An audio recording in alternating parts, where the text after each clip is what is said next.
मंत्र होम करून या विचार अभंग पावले रहिवर विजय सर्वत्र मी एके. आणि त्या इंद्रजिताने जे असणारा स्वतः जो असणारा निशाचर आहे आणि निशाचर म्हणल्याच्या नंतर राक्षस बुद्धी म्हणल्याच्या नंतर आता राक्षस जे असणारे आपल्यासारखेच होते, आता आपल्यातही राक्षस आहेत. ज्याची जी असणारी नास्तिक बुद्धी आहे, ज्याचं वर्तन जे असणार वेगळ्या पद्धतीने आहे, जे करू नाही ते करतात, जे खाऊ नाही ते खातात, जे पिऊ नाही ते पितात, चांगल्या मार्गाने जाण्यापेक्षा आडमार्गाने जे जातात तेही राक्षस प्रवृत्तीचेच आहेत. आणि हेही राक्षस होते म्हणजे त्यांची ही प्रवृत्ती अशीच होती. अभिचारक जे असणारा येते त्याचा आपण कथा मागत जी असणारी ऐकली असेल, त्याच्यामध्ये काय लागत होतं, काय करावं लागत होतं, आता ते मी नाही सांगत काय काय केलं ते. तशा प्रकारचा जो असणारा अभिचारक जो असणारा यज्ञाची त्याने समाप्ती केलेली आहे, तो यज्ञ करून त्याने ही सगळी जी असणारी सामूर शक्ती जी असणारी शस्त्र अस्त्र जे असणारा हा दिव्य रथ अभंग रथ जे असणारा असा प्राप्त करून घेतलेला आहे. त्याच्यामुळे सगळ्याच राक्षसाला सगळ्यांना जे असणार त्या ठिकाणी आनंद निर्माण झालेला आहे. मारीन कपी कुंजल कोटी सुग्रीव पारी नवतावटी निर्वाण करीन सृष्टी तरी मी दृष्टी इंद्रजित. आणि मग त्या ठिकाणी इंद्रजित जे असणार अति उल्हासित आहे, कारण उल्हास येणं साहजिक आहे. अशा प्रकारचा जो असणारा अहो सगळ्या शक्ती वाचा कुंडली होती. काय झालं त्याने जे असणारा मंत्र त्याच्या आठवत नव्हते, त्याला बोलता येत नव्हतं, पण अचानक जे असणारे आणि आपल्यावर सुद्धा एखाद्या वेळेस आपण काही प्रयत्न करा पण आपल्याला योग्य वेळी योग्य आठवणं हे गुरुचं सामर्थ्य पाहिजे आणि त्यावेळेस आठवतं, अन्यथा आठवत नाही. किती अभ्यास करा, किती गोष्टी करा, पण ते इथं आठवणं हे कुणालाही शक्य होत नाही. ज्याच्यावर काही ना काही कृपा झाली, मग सद्गुरूची असो सरस्वतीची असो कोणाची, पण कृपा झाल्याशिवाय आठवत नाही. तसं इंद्रजिताचं झालं होतं, पण प्रभू रामचंद्राने म्हणले हे करून काय उपयोग आहे, याच्या बरोबर जे असणार आपल्याला काही त्याचं सामर्थ्य बघावं लागेल. मग कृपा झाली आणि हे सगळं अनायसे मिळालं म्हणून अभंग रथ आहे. आणि मग असा प्राप्त झाल्याच्या नंतर त्याला उल्हास निर्माण झाला.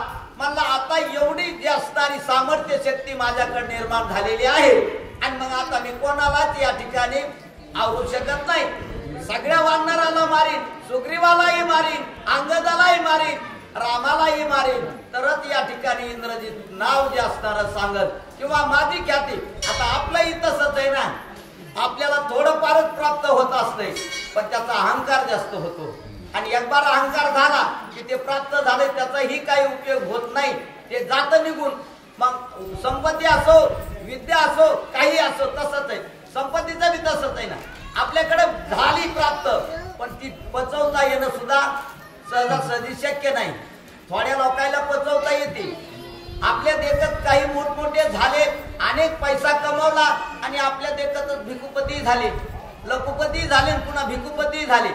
मोठावर मोजण्या इतक्याची भरभराट होत असते, मग त्यांच्याकडे अहंकार नसतो किंवा ती संपत्ती पचवण्याची क्षमता त्यांच्याकडे असते, नम्रता असावा लागते. तशी इंद्रजिताला अहंकार झाला आणि सांगू लागला मी आता सगळ्यांना मारल्याशिवाय राहणार नाही. आता माझ्या प्रतापापुढे श्रीराम कायचे बापुडे रणी मारीन रोकडे घोडीन हाले सुमित्राची. आता या ठिकाणी जे असणार मला हे जे असणार सगळं प्राप्त झालेलं आहे, सगळी शक्ती युक्ती जी असणारी, आणि अशा प्रकारे आता मी या ठिकाणी अजिंक्य आहे. आता मी कोणालाही जिंकू शकतो, कोणावरही जे असणार माझ्या सामर्थ्याने. मग त्या ठिकाणी वानर असो, सुग्रीव असो, प्रभू रामचंद्र असो किंवा लक्ष्मण असो, सगळ्यांचा नायनाट केल्याशिवाय या रणभूमीवर मी माघारी जाणार नाही. जतादारी वल्कवले परिधान कपटी दोघे राम लक्ष्मण विदुर याव्रत बाण घेईन प्राण दोहीचा. आता या ठिकाणी जे असणारे हे सगळे वानर आहेत आणि आमच्या पुढे जे असणारे आम्ही कसे बलाढ्य सगळे शस्त्रास्त्र वरदानाने युक्त आहेत. महान महान जे असणाऱ्या देवतेची वरदान जे असणारे प्राप्त आहेत आणि मग या वरदानाच्या प्राप्तीवर किंवा याच्या सामर्थ्यावर मी या ठिकाणी रामालाही मारेन, लक्ष्मणालाही मारेन. हे तर लहानच आहेत का, तर हे मानव स्वरूपातले आहेत आणि कपटी म्हणला. आता खरं कपटी कोण होतं? यांच्याकडेच कपट विद्या होती. हे कपट शास्त्रामध्ये जे असणार महाप्रवीणता मिळवलेली होती. कारण निशाचरच त्याला म्हणतात की बाबा ज्यांच्याकडे कपट बुद्धी आहे, नास्तिक बुद्धी आहे आणि त्याच्यामुळे मग यांच्याकडे होते. पण तो म्हणला राम आणि लक्ष्मण दोघं कपटी आहेत आणि त्यांना मी मारल्याशिवाय आता राहणार नाही. गरीचा वैरी बिबिसळला त्याच्या छेदीने नाककाम एवढा करून अपमान लंका मोहले मग देखेले. आता या युद्धभूमीवर जे असणाऱ्या सर्व वानराचा नायनाट करेल, रामाचा नायनाट करेल, लक्ष्मण